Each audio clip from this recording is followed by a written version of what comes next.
SSB क्या है, मतलब एसएसबी में टेस्ट किस चीज़ का होता है? इंटेलिजेंस, स्पोकन, कॉन्फिडेंस, मतलब किस चीज़ का टेस्ट है एसएसबी? देखिए एसएसबी ना एक पर्टिकुलर क्राइटेरिया पे वर्क नहीं करती। मतलब सिर्फ आपकी इंटेलिजेंस देख रही है या सिर्फ आपके फिजिकल स्टैमिना देख रही है। It works on assessing your overall personality.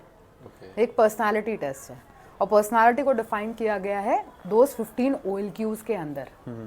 ठीक है, if an individual has developed those 15 OLQs in his life, ठीक है, on day to day basis, something like आपकी डेली लाइफ में आप वो 15 OLQs रिफ्लेक्ट कर रहे हो, ठीक है, then you will have automatically a personality which is suitable for an SSB candidate to be approved as an officer. ठीक है, कहते हैं ना ऑफिसर लाइक क्वालिटी नाम ही इसीलिए दिया है। बट मैं ये बोलती हूँ कि सिर्फ ऑफिसर लाइक क्वालिटी के नाम की जगह अगर हम सिर्फ क्वालिटीज भी दे देना, एक सिविलियन में भी वो सारी क्वालिटीज होनी चाहिए, राइट?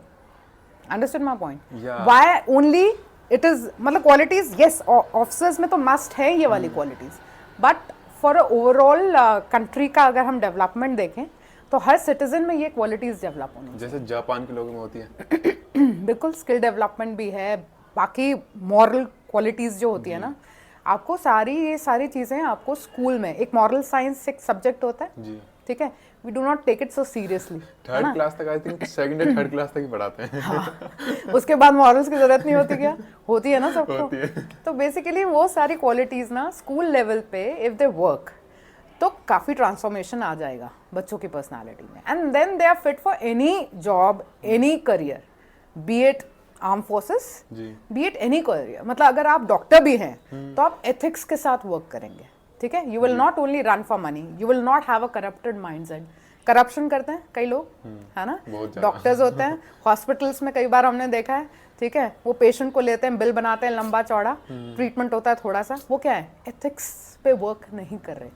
जो मॉरल एथिक्स हैं, जो एज अ डॉक्टर होने चाहिए, आपके प्रोफेशनलिज्म होना चाहिए, वो सारे क्या हो जाते हैं, न्यूट्रलाइज हो जाते हैं, वो पढ़ाए नहीं जाते वो चीज़ें।